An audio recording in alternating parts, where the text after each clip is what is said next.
This video is about date and time functions. If you put equals today, open and closing parentheses, it will put in today's date, and tomorrow it will update to show tomorrow's date, and so on. If you were to put today and then -7 after the opening and closing parentheses, it will show you 7 days previously. And tomorrow it will show you 7 days before that. Same thing with +30, it's always going to be 30 days in advance. If you want to put in a static date, you would put in control semicolon. That will put in the current date and it will not update. In this example, we are adding time. If you look at this value right here where I've got 9 a.m., you can see that it is formatted as time. We'll go to open the Format Cells dialog box, and you can see that it is formatted as time, and it's got PM after that. In other words, when you put the information in, it has to have either AM or PM in it. Same thing right here. This value takes this, which is the larger number, minus this to get the difference. But this is not formatted as time. This is formatted as hour colon mm, which is hour in minutes. If it were formatted as time, it would be 3:15 a.m. So we can see that this is formatted as time, this is formatted as time, and this is formatted as h colon mm.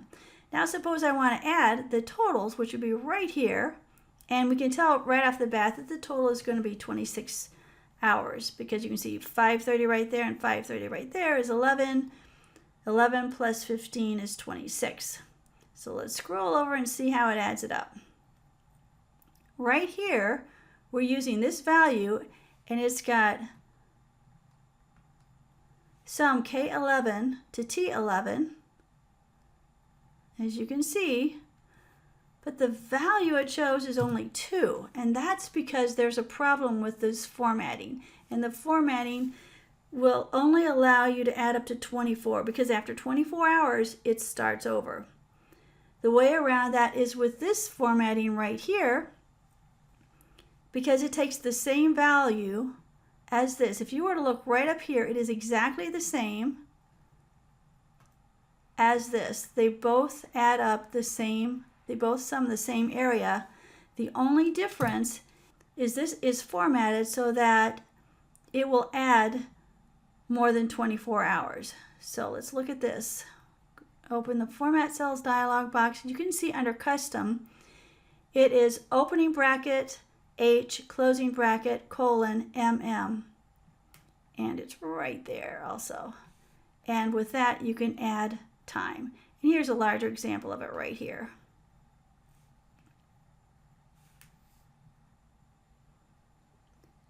This next example has to do with a business challenge that I heard at one time, where in this business they sent out birthday cards, but the dates, as in this example, are birth dates, and they are of course sorted by year and not by month. So how would you figure that out? One way you could do is go to FX and look under possible functions, and I found one in the month function. And so this is simply month, and it has the value of the birth date. So now I can sort these, and now I have all of the January birthdays here. I have a March birthday here, April right there. But there's a little bit of a problem. This has the birth date as the 1st, the 6th, and the 5th. So we want to organize it so that these, as a secondary sort, go from the lowest to the highest number. To do that, we'll come over to Sort and Filter and choose Custom Sort. We've got it sorted by birthday. We want to add a level, and this time by birth date, smallest to largest, and click OK. And now it's changed. So this is 1st, 5th, 6th. Now it will be easy for me to send out birthday cards based on the month and the day of their birth date. This last example has to do with a function called Networkdays. And what this function does is that it calculates the number of days between a start date and an end date, with the exception of weekends.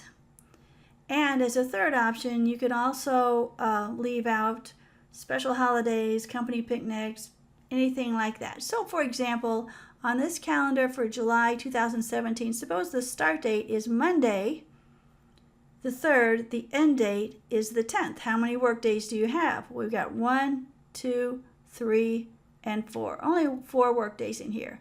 I'll show you how it calculates it. Here is the formula in this cell, and it calculates the value in this cell, which is Monday, July 3rd. The second argument is Monday, July 10th, which is the end date. And the third argument is this area in here, which represents all of the days that are considered holidays that were taken off, including the company holiday, which is on the 7th of July. If I were to change this so that the company holiday was not included in the list, and I'll come up here and just change this right here. And so now you can see that the company holiday is not in there. We can see that we have 5 working days as opposed to 4 working days. The holidays are based on years, and if I were to change I can change the dates by changing this date right here. I've got it at 2017. I'm going to put it at 2019, and these dates go into all the formulas which are in this cell. The cells over here. And some of these cells, like President's Day, are pretty involved. But I'm going to change it back to 2015 or 2017, and those are the dates. And what you can do is choose the dates that you actually use, plus any personal days, and I'm going to change that back to 18. And it will help you to calculate the number of working days between 2 dates.